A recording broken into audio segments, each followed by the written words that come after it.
Bonjour et bienvenue à votre émission Regard Critique. Regard Critique, c'est votre émission en ligne qui vise à encourager la réflexion et les débats autour des enjeux politiques et sociaux de notre pays. Chaque semaine, nous invitons des acteurs de tout horizon à venir partager leur point de vue sur des sujets d'actualité et qui meublent notre quotidien.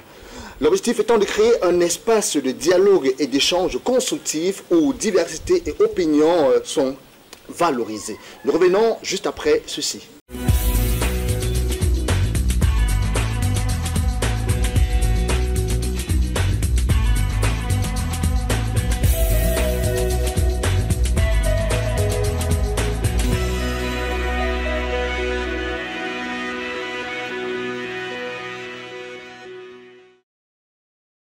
À cette entrevue, nous accueillons un homme spécial, un invité spécial, j'ai nommé Monsieur Aladji Aboubakar, fondateur du tout premier forum des jeunes du Grand Nord qui aura mobilisé 4000 jeunes du Septentrion à Maroua.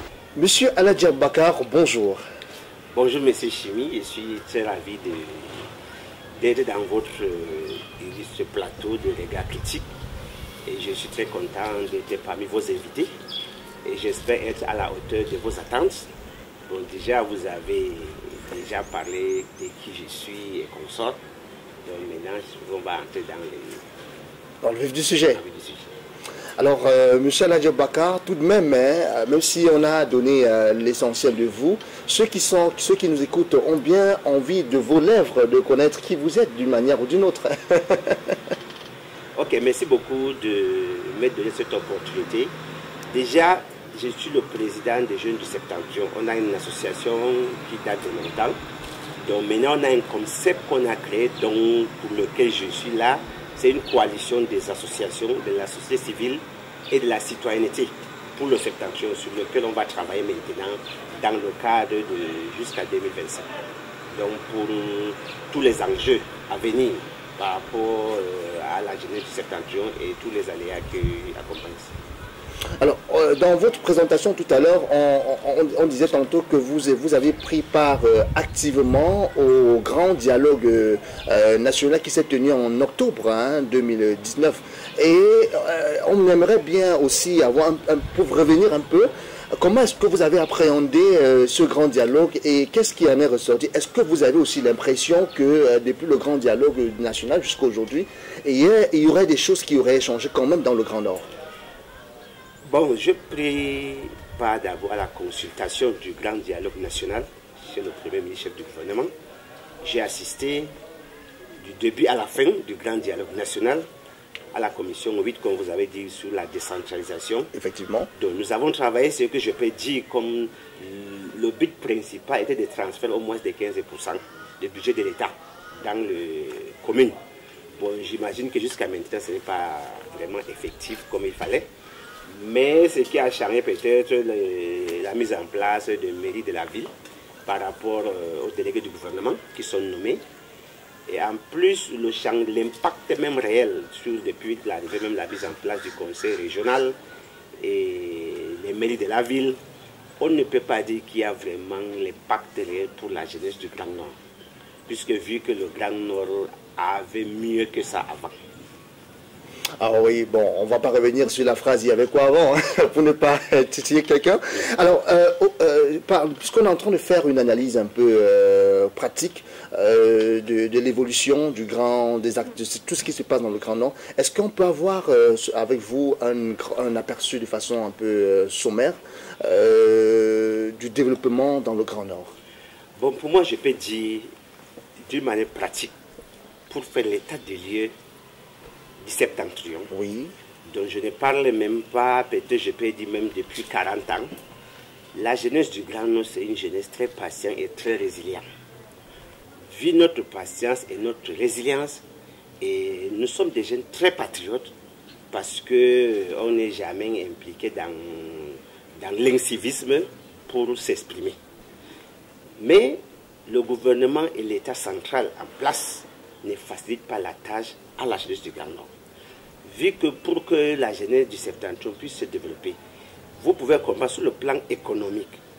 Le Septentrion est frontalier avec le Nigeria. Oui. Et vous voyez comment l'insécurité que nous avons eue avec Boko Haram, qui nous a tellement anéanti l'effort de la jeunesse. Maintenant, quand vous venez voir les infrastructures routières, pour que ces jeunes puissent se débrouiller, parce que je peux vous dire, les jeunes du Septentrion partent à vélo, à moto, de l'extrême nord du nord au Nigeria. Mais quand vous voyez l'état des routes dans ce secteur, si tu prends même la zone Mora-Kousseri, oui, avec les images que vous voyez pendant la saison de pluie, les camions, les marchandises patinent dans la boue. J'y ai été une fois et ce n'est pas évident. Voilà, ça dure des années que ça patine comme ça. Et quand vous partez dans la zone du nord pour aller au Nigeria, ceux qui ont vécu la scène pour tourner, arriver au Nigeria, ce n'est pas évident.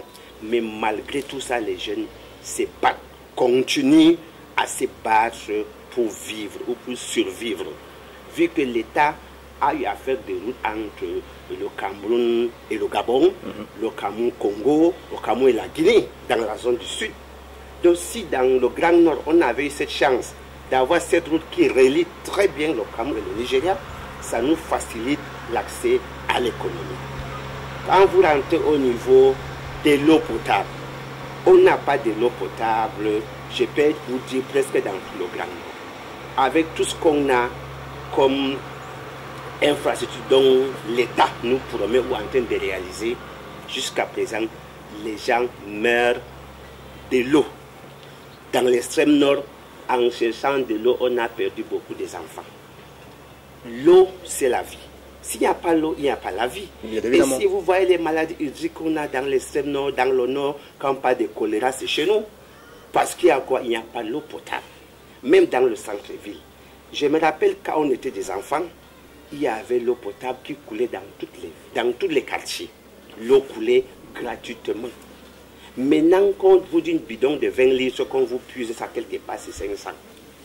C'est 1000 francs. Un pauvre qui est dans, il va boire comment? Maintenant, quand vous rentrez sur le plan de l'énergie, maintenant, les jeunes ne peuvent pas travailler sans énergie. Et même l'énergie, là, c'est devenu très compliqué.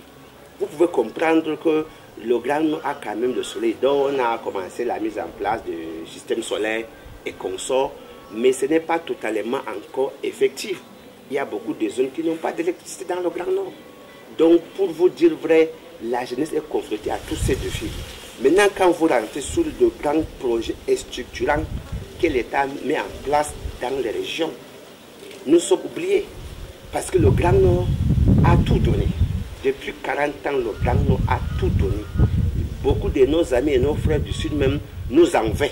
Parce qu'on vote trop le parti au pouvoir. Et pour finir, on ne nous réalise rien chez nous. Mais on a souvent tendance à dire que le Grand Nord, c'est la fille du renouveau, ou bien c'est le Bastille du renouveau. Bon, je peux dire que maintenant... Comment on peut observer ce déphasage-là? La déphasage, je peux dire que c'est la fille détestée du renouveau. Parce que quand vous partez sur le plan éducatif, l'éducation chez nous, si je prends le cas de l'extrême nord, plus de 10 ans, nous sommes classés derniers à l'OBC. Je dis plus de 10 ans. Classement OBC, l'extrême nord sont derniers. Mais toujours nous sommes classés premiers aux inscriptions sur les listes électorales. Pour tout le Cameroun, nous sommes premiers. Donc comment se fait-il? On connaît comment faire pour qu'on s'inscrit. Mais on ne connaît pas comment faire pour nous mettre à l'école. On dit l'école est gratuite. Il y a l'APE qui bloque beaucoup de parents. Et parfois, même si le parent paye, il n'y a même pas les enseignants. Et c'est les mêmes épreuves qu'on donne à l'examen à Yaoundé, à Douala, qu'on donne aussi à Tchachibali et dans tout le village de l'extrême nord, là où il n'y a pas des enseignants qui n'ont pas reçu les mêmes formations. Mais une question demeure quand même, parce que là, effectivement, là, vous mettez un accent sur l'État. Maintenant, est-ce qu'au niveau local, quand même, il y a des autorités quand même qui devraient... la responsabilité n'est pas partagée quelque part? Les autorités qui sont au niveau local sont les piliers de l'État central. Ces autorités, je peux vous dire, ces autorités peut-être n'ont pas le pouvoir même de faire quelque chose. J'imagine un élu local, un maire, un député, je ne crois pas qu'il peut souhaiter voir ses petits frères, ses petites sœurs n'ont pas des enseignants. Donc, moi, je me dis que peut-être nos autorités n'ont pas le pouvoir de faire booster les choses au niveau national. Parce que chaque député, chaque village a un député. Oui. Chaque village a une commune. Il y a les maires, il y a les conseillers municipaux. Mais de l'autre côté, tu vas trouver les écoles. Parfois, il n'y a pas d'établement. Les enfants, ça c'est à même le sol. Même dans le centre-ville de Maroua, Garoua et Ngaoundéré, les enfants, ça c'est à même le sol. Donc maintenant, ne parlons pas du village. Il n'y a pas des enseignants. Dans les écoles primaires, l'État se bat pour recruter chaque jour, mais beaucoup ne veulent pas venir travailler dans les zones reculées. Donc, qui peut faciliter la tâche à ce que les gens travaillent partout? C'est l'État. Vu que certaines zones chez nous ne sont pas accessibles en saison de pluie. Donc, si vous attendez qu'il y a des ministres qui partent chez nous, il y a les inondations. C'est quand il pleut, il y a inondation, tout le gouvernement part. Et nous avons vu ça se répéter chaque année en saison de pluie. Est-ce qu'on ne peut pas avoir ou résoudre ces problèmes d'une manière définitive? Est-ce que le Grand Nord ne mérite pas que l'État le prenne au sérieux et faire les choses, c'est-à-dire prioritaires ou bien primordiales, qu'on peut vraiment avoir les accès, c'est-à-dire dans des zones qui sont touchées, dans les zones là où il y a des inondations. Et surtout notre route nationale numéro 1 qui ne fonctionne pas. Quand vous voyez la route de Garouanga, ça fait plus de 10 ans que c'est à l'état d'ébriété. C'est-à-dire, on ne peut même pas imaginer que nous sommes dans une route nationale numéro 1 et qui relie le pays avec d'autres pays. Et nous, le nordiste en général, nous comptons plus sur les pays voisins tels que le Nigeria. C'est un genre de l'économie qui peut nous faciliter beaucoup de choses si notre route fonctionne. Et à travers cette mauvaise état de route, ça fait impacter les prix. Et ça peut pourrir nos denrées aussi, qui partent tels que les oignons, telles que les choses qui viennent chez nous, telles que les plantains, et c'est les petites économies de nos petits commerçants qui sont toujours engloutis dans ce sens-là. Donc la jeunesse du septentrion ne sait même pas sur quel sens s'avouer. Est-ce que vous parlez effectivement de la jeunesse, plus qu'on parle de la jeunesse, est-ce qu'elle est consciente quand même de son rôle? Mais ça c'est une question. Mais tout à l'heure également vous parliez des autorités. On sait que au moins dans chaque village il y a un député. L'État a quand même pris soin de faire en sorte que le Grand Nord ait des postes administratifs. Mais est-ce que on n'a pas idée de ce que il y a un changement? Est-ce que ça fait preuve de mauvaise foi peut-être? Bon, je peux dire l'État ou le gouvernement ou le chef de l'État a nommé beaucoup des élus du Grand Nord. Et je peux dire dans les grands postes de responsabilité. Donc je me demande si certains de ces élites se soucient. Parce qu'il y a quelques pourcents qui se soucient un peu, mais la majorité ne se soucie pas de la situation du Grand Nord en général. Ou d'autres ont peur, je ne sais pas de quoi, ou on les bloque là-bas devant, je ne comprends pas pourquoi. On a beaucoup de ministres, beaucoup de DG, beaucoup de députés qui peuvent impacter la situation maintenant. Mais donc, on vous parle, la jeunesse a pris conscience maintenant. La jeunesse avait donné la chance en 2018 pour dire que bon, maintenant, c'est vraiment, on nous a parlé de grandes réalisations, de grandes opportunités. Paul lui a été à Maroua en 2018, a fait une campagne de 7 minutes et il a gagné les élections. Je peux dire le Grand Nord a donné la moitié de l'électorat du Cameroun. Et je ne suis pas sûr s'il faut répartir même le budget de l'État au Cameroun. Le Grand Nord en général, tout ce qu'on peut donner dans le Grand Nord, peut-être c'est une seule région ou c'est un seul département dans le sud. Donc je ne sais pas, nous sommes mal aimés, même au niveau de BIP, le budget d'investissement public, oui, qu'on répartit dans le département, voire dans les régions. Le Grand Nord n'a pas grand-chose par rapport à d'autres départements du Sud qui n'ont même pas les mêmes populations que le Grand Nord a. Donc, tout ça là, on a des députés qui sont à l'Assemblée. Là où on peut voter le budget, qui ne peut pas faire bloquer pour défendre la cause du septentrion. Donc maintenant, la jeunesse du Grand Nord a pris son destin en main. Le destin amène dans le sens comment faire pour changer la tendance et pour qu'on puisse respecter le Grand Nord. Effectivement, revenons maintenant sur la jeunesse, en parlant vraiment de la jeunesse maintenant.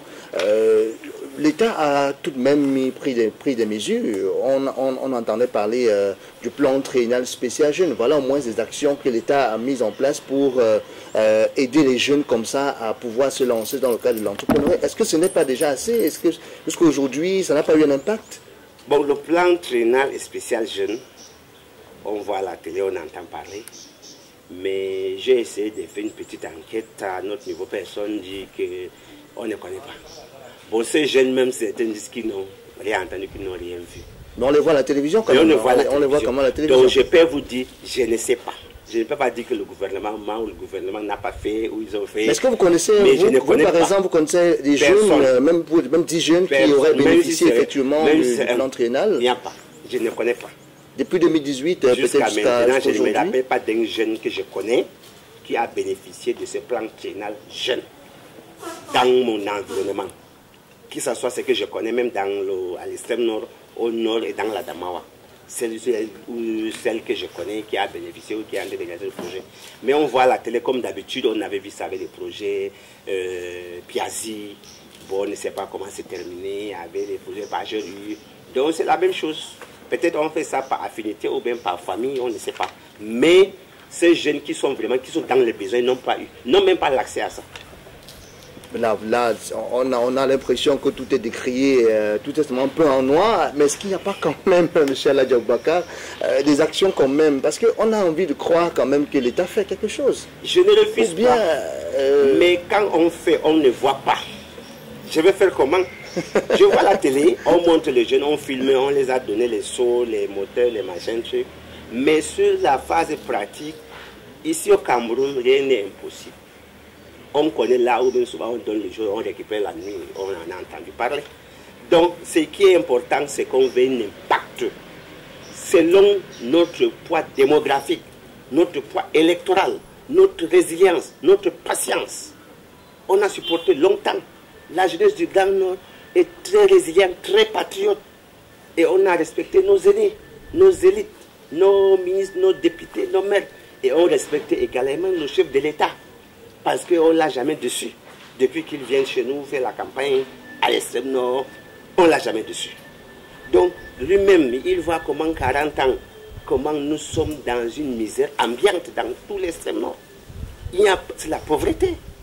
Donc tout ce qu'on est en train de faire chez nous, nous sommes nés, on a trouvé le goudron, on a trouvé l'eau, on a trouvé la lumière.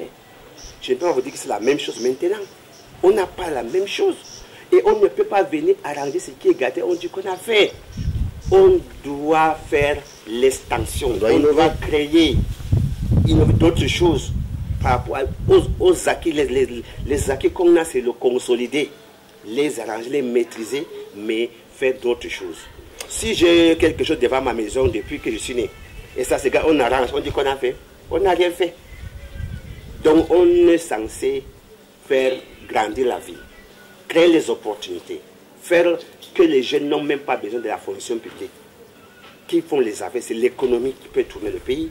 Et vous êtes conscient que nos jeunes du Septentrion sont dans tous les régions du Cameroun, à la recherche de leur vie. C'est des gens qui se baladent partout. Donc même dans toutes les grandes villes, nous sommes là pour se chercher. Donc c'est la résilience là. Et on croit, on a perdu Dieu, on craint Dieu trop. Et c'est pourquoi on essaie d'être toujours du côté de la loi. Mais on va utiliser la même loi, les mêmes procédures pour changer la situation. Aujourd'hui, lorsqu'on parle un peu de ratio emploi et formation, aujourd'hui quand même le gouvernement en termes d'action a créé des universités un peu de partout pour bien former les jeunes parce qu'ils ne sont pas du cadre de la formation.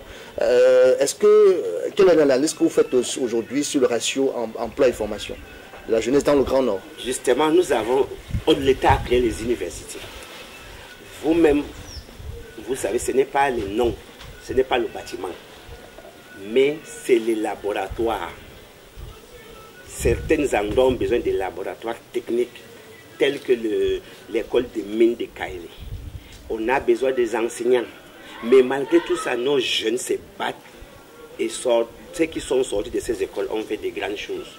Certains créent de grandes opportunités. C'est vrai.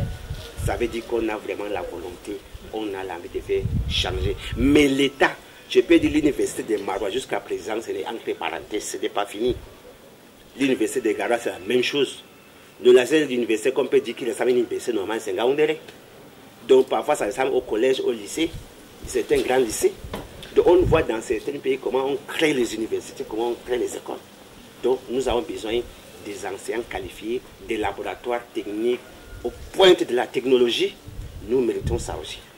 Mais est-ce qu'aujourd'hui, en dehors de ça, même si ces jeunes sortent de ces universités, est-ce qu'il y a des entreprises quand même pour les accueillir dans le Grand Nord? Bon, pour ma vision personnelle, pour un ingénieur formé, il n'est pas un chercheur d'emploi. Il est un créateur d'emploi. L'État doit penser, ça dit fait penser de leur formation dans l'entrepreneuriat. Et j'ai vu certaines sorties de l'ISS même qui ont devenu les chefs d'entreprise, que ce soit ceux du Sud et ceux de l'extrême Nord, qui ont créé maintenant des grandes entreprises, que ce soit en technologie solaire, ou même celui qui fait les drones, sort de l'école de l'Institut du Sahel de Maroc. Donc c'est pour dire que les ingénieurs formés ne sont pas des chercheurs d'emploi, c'est des créateurs d'emploi. Donc l'État doit mettre une stratégie pour accompagner ces jeunes pendant leur formation, sortir de l'école et même peut employer d'autres jeunes. Ben, ça n'existe pas encore. On est d'accord entre ce qu'on est en train de faire l'état des lieux. De notre doléance oui. qu'on souhaite. Un ingénieur ne va pas sortir, il est là, il cherche le travail. Et j'en connais beaucoup sortis de l'école des mines de Kaélé qui font des concours. Et là, ça me dépasse. Parce que tu ne peux pas être un ingénieur formé 7 ans ou 5 ans, tu sors, tu cherches l'emploi. Tu dois créer l'emploi. Tu dois créer des richesses.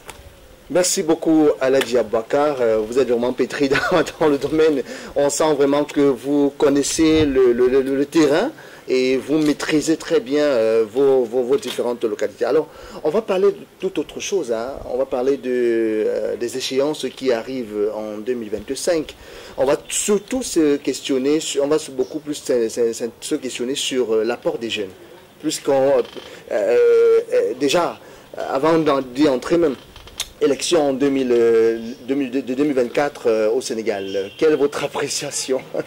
Bon, quelle est votre appréciation directe? Le Cameroun et le Sénégal. Pourquoi? Parce que nous avons des réalités très différentes sur tout le plan. Donc il n'y a pas... Le Sénégal ne nous parle pas.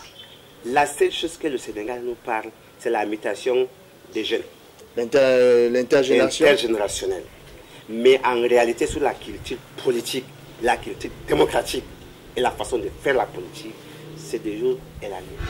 Qu'est-ce qui fait la différence? La différence, d'abord, le Sénégal est bien avancé par rapport à nous. Nous les connaissons déjà, même sur le plan scolaire et éducatif.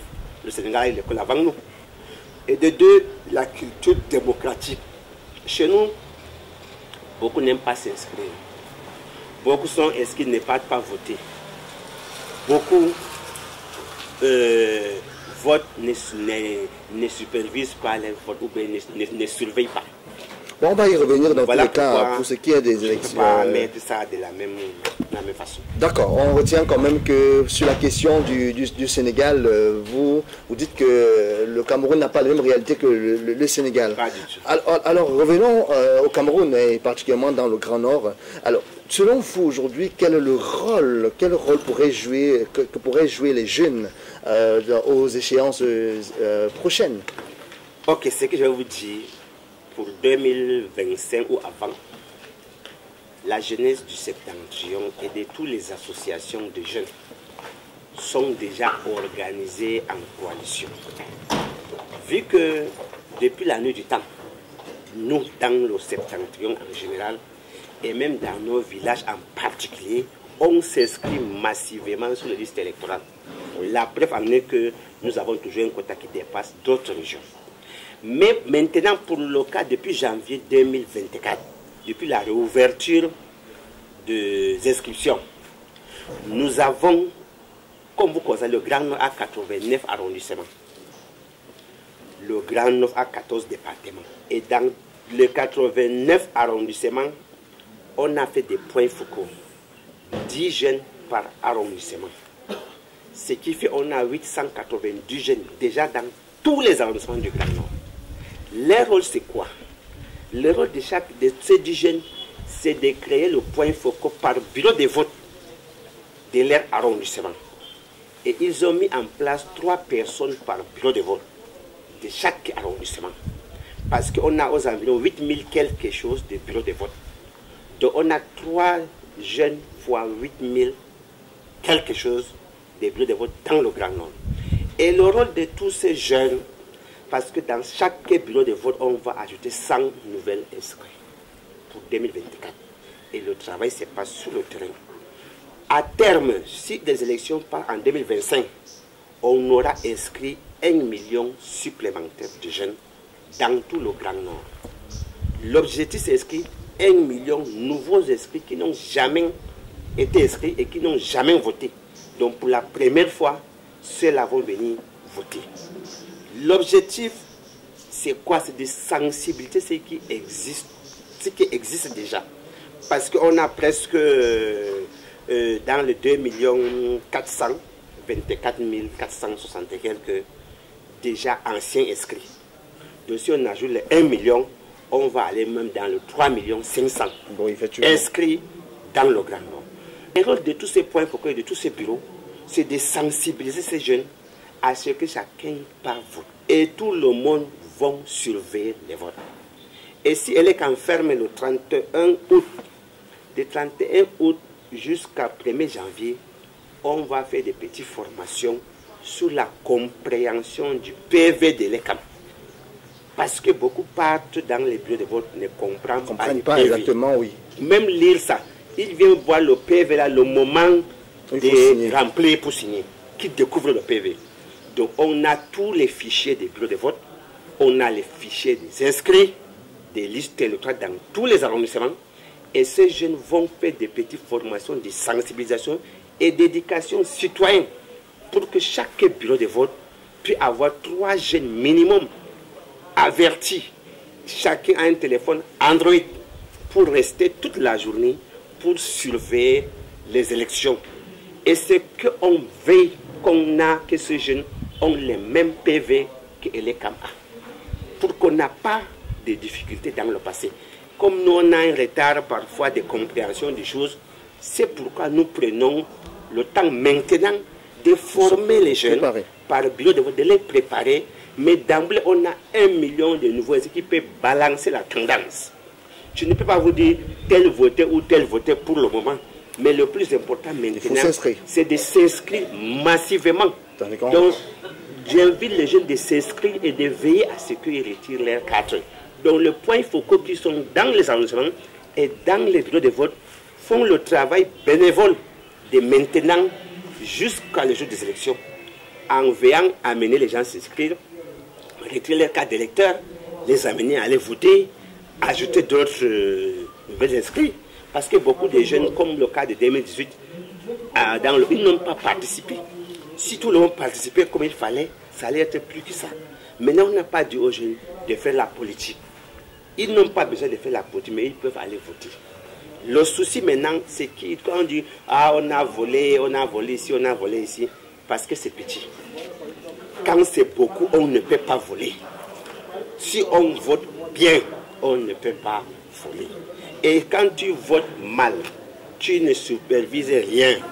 Il n'y a pas de représentants qui maîtrisent le PV de l'ECAM. D'emblée, tu ne peux pas t'en sortir. Alors, puisque vous parlez aujourd'hui de vote, parce que selon votre processus, on retient quand même qu'on aura de vous 1 million, minimum 1 million d'inscrits. Je pense que l'ECAM a pris note. Et, mais aujourd'hui, même si les jeunes s'inscrivent, est-ce qu'ils ont la culture politique aujourd'hui pour comprendre exactement, je suis inscrit, j'ai ma carte, parce que l'essentiel, il faut avoir sa carte. Mais donner sa voix, est-ce que pour donner sa voix, il faut avoir la culture politique? Bon, je vais vous expliquer comment ça fonctionne dans le Grand Nord ou dans l'extrême Nord. Ce qui est marrant, je peux dire, avec les anciens jeunes.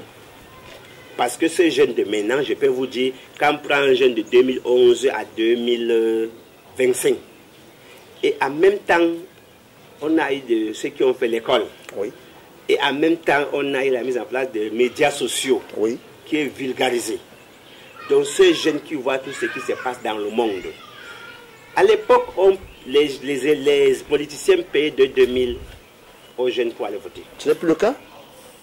Maintenant, ces jeunes, les 2000 là d'abord ne laissent à rien, parce qu'eux-mêmes ont besoin d'être des acteurs. Et c'est les donneurs de 2000 maintenant sont fatigués. Ils sont vraiment fatigués. Ils ont eu des héritiers qui partent dans le même sens, mais ceux qui ont ouvert les yeux sont majoritaires. Donc avec tous les arrivées des écoles que vous avez citées, et la culture des médias sociaux et tout ce que les gens voient, maintenant les jeunes ont pris conscience, ont pris leur destin en main. Ce que je demande maintenant, c'est à l'Écam de renforcer ces outils. Parce que dans certains villages, il n'y a pas l'équipe. Et puisque les jeunes partent chaque jour. Parce que le point focal dans les bureaux de vote ont une mission minimum d'amener 10 jeunes chaque jour par bureau de vote. Donc chaque bureau de vote doit amener 10 jeunes. Et si dans un secteur où il y a 100 bureaux de vote, ça fait 10 fois ça par jour. Donc maintenant la prise de conscience elle est extrême. Il y a même la pression qui monte. Bon, ce n'est pas le grand nom seulement, mais même dans tout le Cameroun en général. Donc, et c'est normal. Chaque jour, un jeune a 20 ans. Chaque jour, un jeune a l'âge de voter. Chaque jour que Dieu a créé. Et les sensibilisations, la prise de conscience, les gens ont compris, le changement ne peut que venir par les urnes. Et quand on fait par les urnes d'une manière libre et transparente, nous tous, on est d'accord sur le résultat et on va accompagner le projet.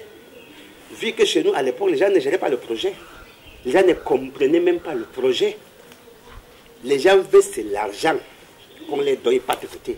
Maintenant, eux-mêmes, ils sont en train de lire leur alors. C'est comme on dit au quartier. C'est-à-dire, voilà les jeunes, ils sont là. Ils ne savent même pas comment faire. Il y a un groupe de riches et il y a l'autre, ce sont les groupes de pauvres. Certains vont vous chercher en période électorale. On vous demande de se mobiliser. On vous donne les miettes. On vous donne pour aller voter. Dès que vous votez, c'est fini.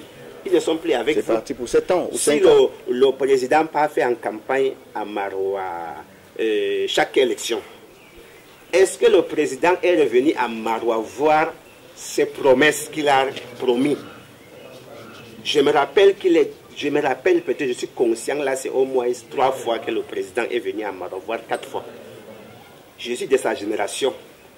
Je suis né, j'ai trouvé le président au pouvoir. Mais quand le président vient faire son meeting au stade Lamido Yataïrou de Maroua, le stade, depuis qu'il vient faire son meeting au stade là, le stade là n'a pas changé. Rien que le stade là, seulement là où il vient faire son meeting là. Il ne dit pas que bon, quand vous m'avez voté, le stade là, pourquoi ça reste la même chose chaque fois? Mais c'est la même chose qu'il vient faire son meeting. D'accord, il a fait un meeting, je peux dire, prenons le cas de 2018. Après 2020 ou 2021, l'un de ces projets qu'il a annoncé, il devait rentrer à Maroua. J'ai fait une promesse électorale et que je voulais voir est-ce que les gens de Maroua sont fiers de cette réalisation. Si on vous dit tout ce qu'on réalise à Maroua, un peu de partout, si le président allait descendre sur le terrain, voir ces projets, ça ne devait pas être de la même façon. Mais comme les réalisateurs de ces projets et tous ces acteurs savent pertinemment, le président viendra peut-être après 7 ans. Et comme les gens avaient fait le projet pour que ça se garde vite, nous avons vu comment on avait fait un peu le trucage sur la route de Garanga pendant la CAN. Après la CAN, c'est fini. Vous avez vu les choses à Garanga qui sont arrêtées, les chantiers sont arrêtés après la CAN. Et je peux même dans tout le Cameroun, il y a des projets qui sont arrêtés après la CAN. Ça, c'est notre réalité. Donc, le chef de l'État est censé descendre sur le terrain, contrôler le projet. C'est lui que les populations ont élu. Ce n'est pas les ministres. Et de deux, on n'impose personne d'être candidat de quelque chose. Des conseillers municipaux jusqu'au président de la République. Si la personne dit que, ok, je vais être candidat, votez-moi, je vais travailler pour vous. Mais tu ne vas pas te voter, tu peux rester chez toi. Et tu donnes les ordres qu'on ne réalise pas comme il faut. Donc, le président est dans l'obligation de descendre sur le terrain. Le président et le député, les maires sont les employés des populations. Parce que chez nous, ça part à l'envers. Les populations, c'est les patrons du président. Les populations, c'est les patrons du député, c'est le patron des maires. C'est les populations qui leur donnent le mandat, le pouvoir d'aller voter. Comment on vous donne le pouvoir? Travaillez pour nous. Vous ne nous rendez pas compte. Vous ne nous faites pas le bilan. Vous ne descendez même pas pour voir le projet, contrôler. Donc pour ça, pour moi, ça me dépasse. Parce qu'on voit dans certains pays, les chefs de l'État descendent sous le terrain. Bon, il est fatigué aussi. Moi, je ne suis pas sûr qu'il est fatigué. Le président n'est pas fatigué. Le président a déposé sa candidature, le président est allé aux élections. Le président l'a voté, il a prêté serment. Est-ce que le président est fatigué? Est-ce qu'il a démissionné? Est-ce qu'il a dit qu'il ne veut pas travailler? Non, le président n'est pas fatigué. Je suis sûr que le président n'est pas fatigué. Il est en forme. Donc je ne vais pas entendre le terme qu'il est fatigué.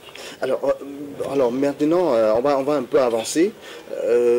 Est-ce que vous pensez, par rapport aux élections de 2025, que les jeunes ont l'occasion, pourront avoir la chance de briguer des postes comme ça pour faire entendre leur voix désormais? Est-ce que vous pensez que des jeunes, je ne parle pas d'une catégorie des jeunes au Cameroun qu'on connaît déjà, mais je dis un citoyen lambda, un peu comme Diomaye Faye, qui sort quelque part du petit Pastef, mais qui aujourd'hui est président de la République.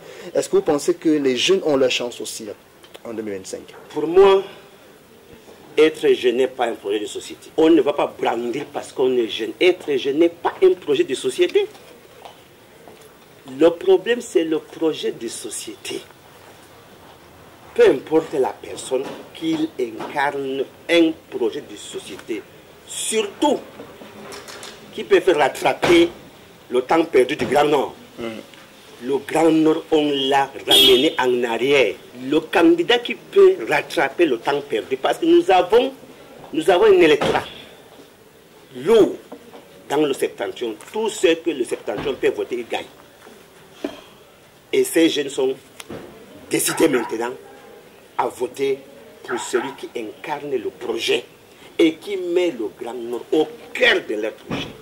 Alors, et puis naturellement, ça touche également le profil, si vous vous souvenez un peu mon regard, le profil du prochain président de la République du Cameroun en 2025. Selon vous, quel est le profil, le meilleur profil?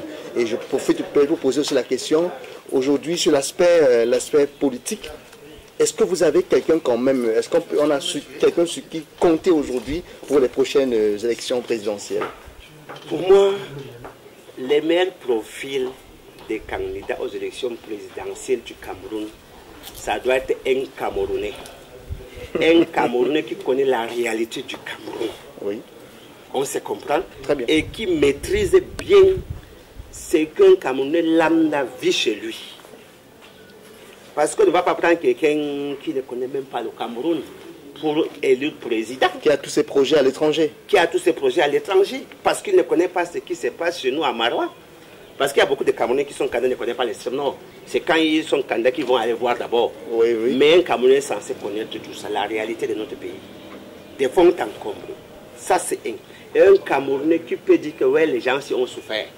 Il faut qu'on essaye de les rattraper quand même un peu, qu'on soit au même niveau. Je ne suis pas là dans les histoires des équilibres, c'est des équilibres, c'est là. Je suis dans l'objectif de mérite, mais dans une mérite équitable.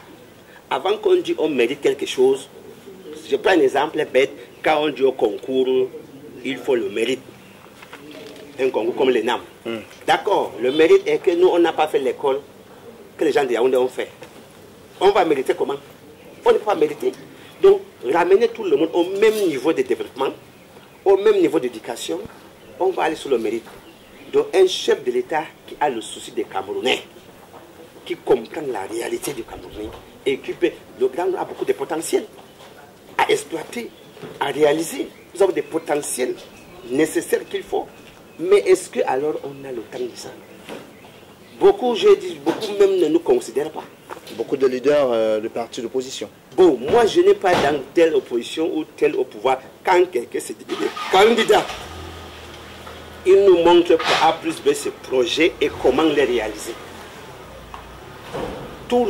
chaque Camerounais, c'est un prince du Cameroun. C'est-à-dire qu'il a le droit d'être candidat. Peu importe. Il n'a pas besoin d'être riche. Vous avez dit tout à l'heure là, Diomaye Faye, le président du Sénégal, il n'était pas riche, il n'était rien, bon, il est devenu président. Donc c'est là où on peut vous dire c'est la population qui vote. C'est le peuple. Le pouvoir appartient au peuple. Et c'est pourquoi j'insiste, je persiste. Si le peuple vous donne le pouvoir et vous avez promis réaliser et surtout contrôler, veiller à ce que le peuple voit ce que vous avez dit, vous êtes en train de le faire. Donc il n'y a pas un jeune, il n'y a pas un vieux. Tout le monde qui dit qu'il est candidat, ça veut dire qu'il est sûr de terminer son mandat à terme et de travailler ce qu'il a promis. Alors, donc on n'a pas voté un ministre, on n'a pas voté un DG, on a voté un chef d'État, on a voté un député pour légiférer, on a voté les maires pour exécuter ces choses, et ceux-là doivent faire le travail. Celui qui se sent qu'il est incapable de faire son travail, il laisse. Alors, celui qui se sent incapable de faire son travail, qui laisse, le dit M.